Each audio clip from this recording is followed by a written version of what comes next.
Rabu siang, tanggal 3 Februari tahun 2021, jumpa pers bersama Project Manager Rumah Sakit Siloam Cito Mall Surabaya Dr. Sian Chu terkait rumah sakit khusus merawat pasien COVID-19. Selain itu, Dr. Sian Chu juga menyatakan diminta pemerintah Kemenkes BNPB membantu meringankan kondisi yang semakin gawat darurat. Kami membantu demi kemanusiaan. Kami tidak berani memulai rumah sakit kalau belum ada izin, kata Dr. Sian Chu. Dr. Sian Chu dalam konferensi pers menjelaskan. Salam sejahtera, ya. Saya perkenalkan diri saya adalah Sian Chu. Saya ini adalah tim dari pembangunan Rumah Sakit Siloam. Dan ini adalah rumah sakit COVID yang kelima yang saya siapkan. Ya. Salah satunya kenapa kok saya pakai tongkat ini karena jatuh di Ambon. Saya tuh habis pulang dari Ambon untuk membangun rumah sakit Siloam di Ambon sebagai rumah sakit COVID juga.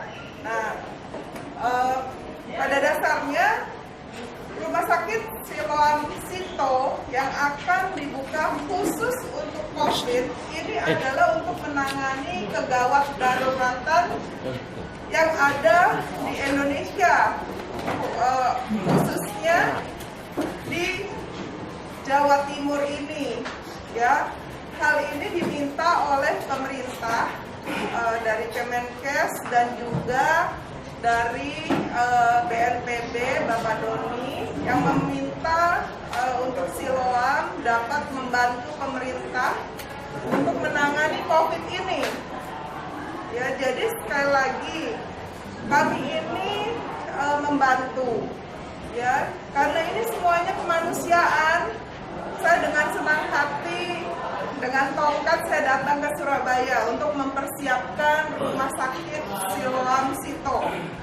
Sekali lagi, Bapak Ibu, saya tidak berani memulai rumah sakit ini kalau belum ada izin, ya. Pak, Ibu, Siloam ini sudah membuka rumah sakit yang kelima untuk COVID.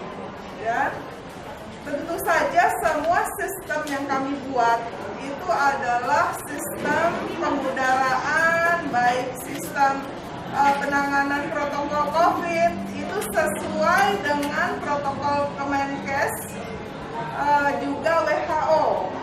Ya, kami selalu minta arahan dari Dinas Kesehatan, Kemenkes, juga kami baca semua protokol yang dikeluarkan oleh WHO.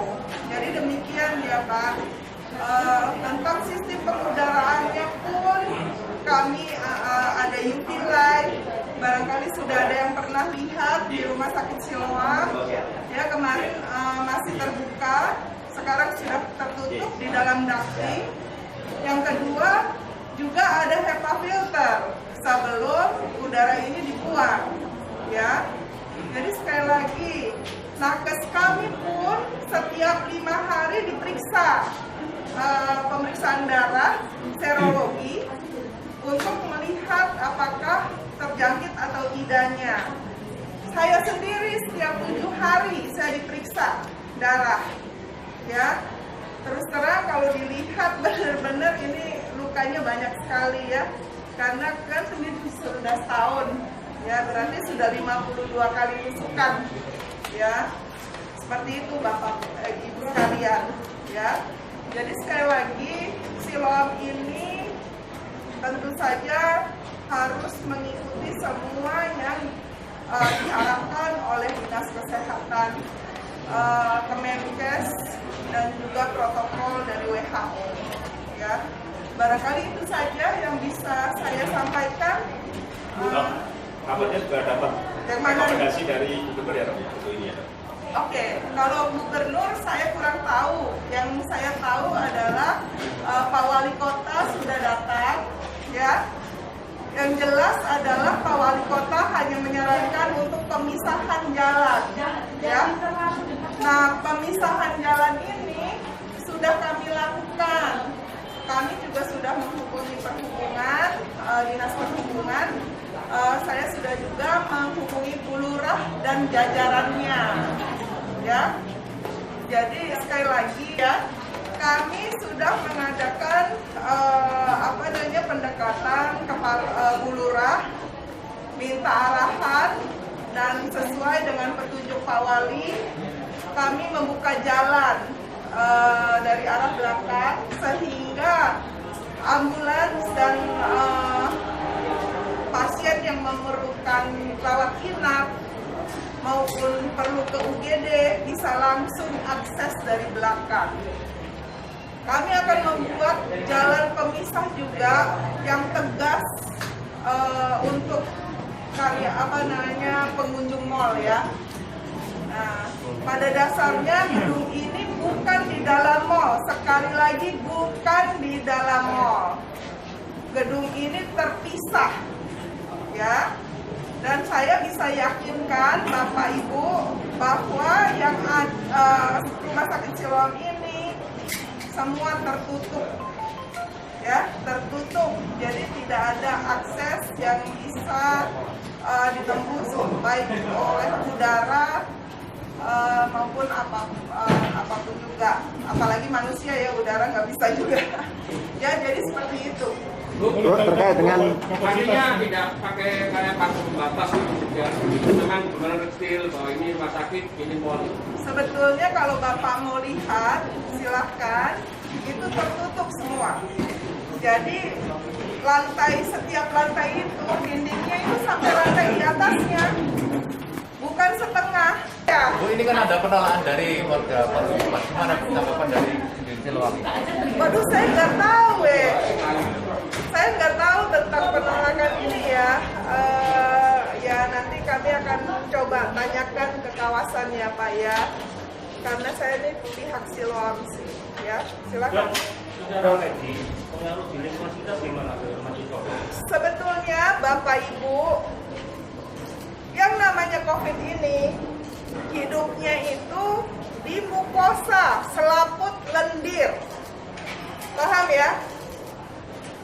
Hidupnya virus COVID ini adalah di selaput lendir. Jadi kalau virus itu tidak mengenai mata, hidung maupun mulut, itu dia tidak berkembang. Makanya kenapa kita pakai masker? Kenapa saya tadi bilang, Bapak, ayo ini masker harus sampai hidung, sampai mulut, gitu loh. Karena ini supaya menjaga protokol kesehatan, ya. Yang kedua, cuci tangan. Cuci tangan itu yang paling penting. Karena kenapa? Pegang ini belum tentu dia bersih. Terus ucek-ucek mata, ada virusnya. Paham ya Pak? Nah, virus itu mati kalau sudah di udara bebas. Apalagi yang di Siloam, kita pakai UV light, ya, sinar ultraviolet.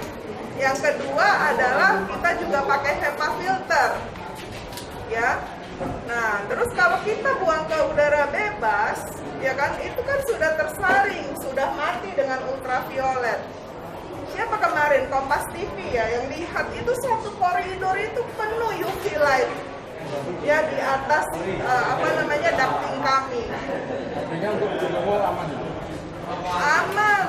Dan kedua adalah, kan tadi saya bilang bahwa itu semua tertutup, ya kan? Sirkulasi udaranya pun sendiri, nggak ikut-ikut mall saya. Ya. Enggak juga.